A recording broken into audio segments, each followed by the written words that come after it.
मेरे YouTube channel my life my way पर मैं आज आपका फिर से स्वागत करती हूँ। आइए आज हम पढ़ते हैं चीफ की दावत, जो भीष्म साहनी द्वारा रचित कहानी है। इसकी समीक्षा हम देखते चलते हैं और इस कहानी को समझने का प्रयत्न करते हैं हम यहाँ पे।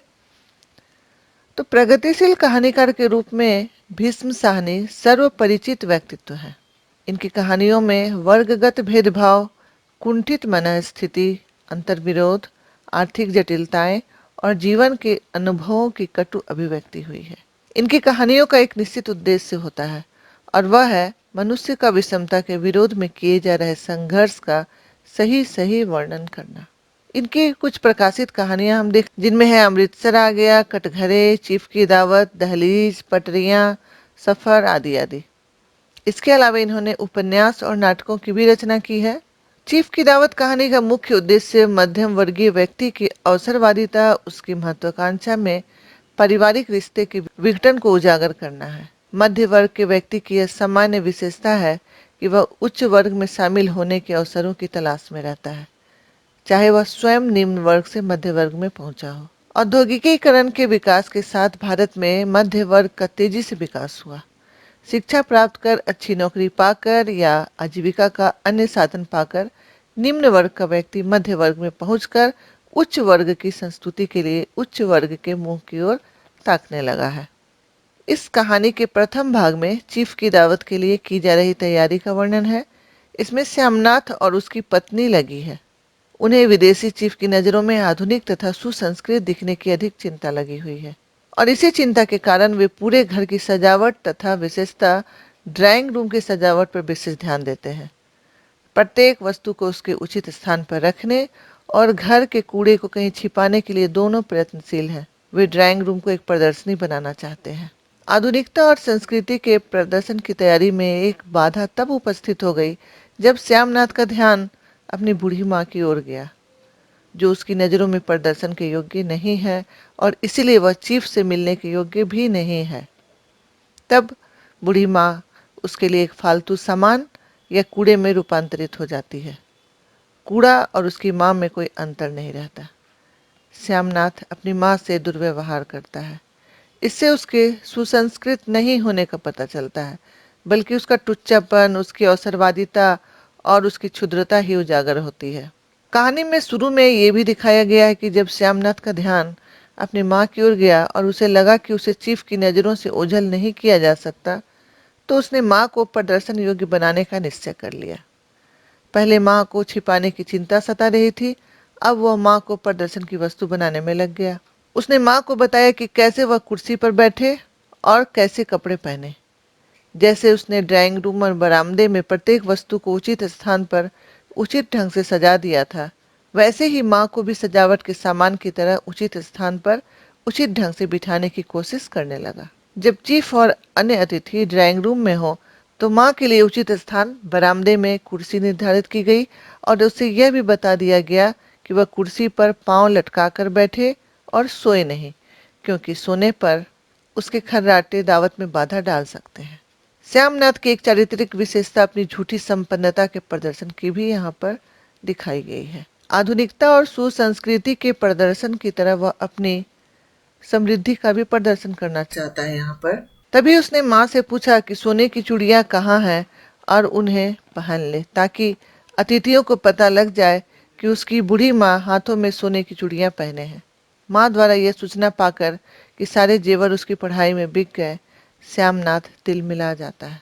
उसकी तीखी प्रतिक्रिया से माँ के प्रति अवमानना, कृतज्ञता तथा उसकी क्षुद्रता का पता चलता है। वह माँ की ममता का मूल्य चुकाने की बात कह उसके वात्सल्य का भी अपमान करता है।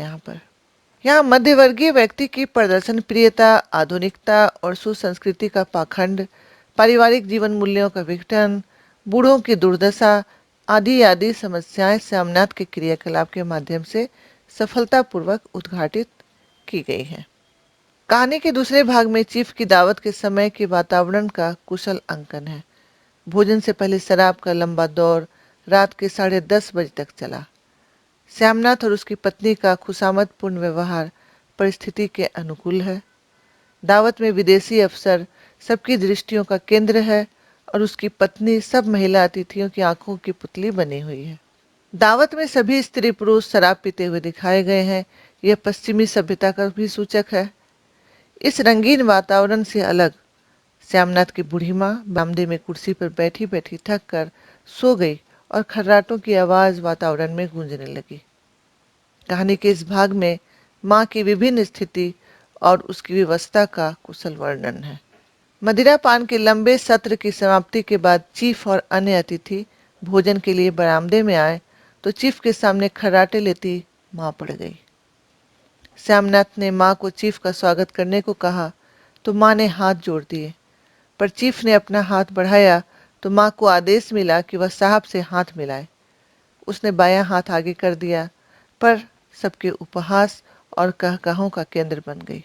चीफ द्वारा हाउ डू यू डू कहने पर श्यामनाथ ने अनपढ़ माँ को अंग्रेजी शब्दों को दोहराने के लिए विवश किया और उससे जब कहते नहीं बना तो फिर सबके उपहास का पात्र वह बन गई। माँ की व्यवस्था के कई करुण चित्र इस कहानी में बिखरे पड़े हैं। चीफ की इच्छा जानकर श्यामनाथ अपनी माँ से गाने की फरमाइश कर बैठा। मना करते करते भी उसे एक पंजाबी लोकगीत की कुछ पंक्तियां गानी पड़ी। यह श्यामनाथ के लिए प्रसन्नता और गर्व की बात थी, क्योंकि माँ ने पार्टी में नया रंग भर दिया था। कहानी के उस मोड़ पर बूढ़ी माँ की स्थिति और भी निरीह हो गई जब उसके बेटे ने आदेश दिया कि चीफ को अपनी फुलकारी दिखा दे। उसने पुरानी फटी हुई फुलकारी आगे कर दी। साहब ने फुलकारी में थोड़ी रुचि दिखाई तो श्यामनाथ ने तुरंत वादा कर लिया कि उसकी माँ उसके लिए नई फुलकारी बना देगी। उसकी सबसे बड़ी चिंता साहब को खुश करने की थी। साहब की खुशी पर उसने अपनी बूढ़ी लाचार माँ की विवशता और कमजोर आंखों को न्यौछावर कर दिया। माँ की असमर्थता के बावजूद उसे साहब की खुशी चाहिए। मध्यवर्गीय परिवार का आधुनिक व्यक्ति अपने बुजुर्गों की उपेक्षा करता है, और यह बात बूढ़ी माँ के प्रति श्यामनाथ के व्यवहार से स्पष्ट है। दावत खत्म होने के बाद माँ अपनी कोठरी में जाकर आंसुओं की नदी में डूब गई। आशंकाओं के बीच जब उसने कोठरी का दरवाजा खोला तो उसने घुटन भरे वातावरण से मुक्ति पाने के लिए श्यामनाथ से कहा कि वह उसे हरिद्वार छोड़ आए। माँ की घुटन और विषद को अनदेखी कर श्यामनाथ क्रुद्ध होकर कहा, तुम चली जाओगी तो फुलकारी कौन बनाएगा? अपनी तरक्की का सपना दिखाकर उसने माँ को साहब के लिए फुलकारी बनाने के लिए राजी कर लिया। बेटे की कृतज्ञता के आगे माँ का वात्सल्य विजयी हुआ। बेटे की तरक्की की आशा में माँ अपना दुख भूल गई। कहानी का अंत बहुत करुण है, पर माँ की ममता को यह गौरवान्वित कर जाता है। यह थी कहानी की समीक्षा, और इसके साथ ही मैं आपसे मिलती हूँ फिर अगले वीडियो में। तब तक के लिए वीडियो देखने के लिए आपका धन्यवाद।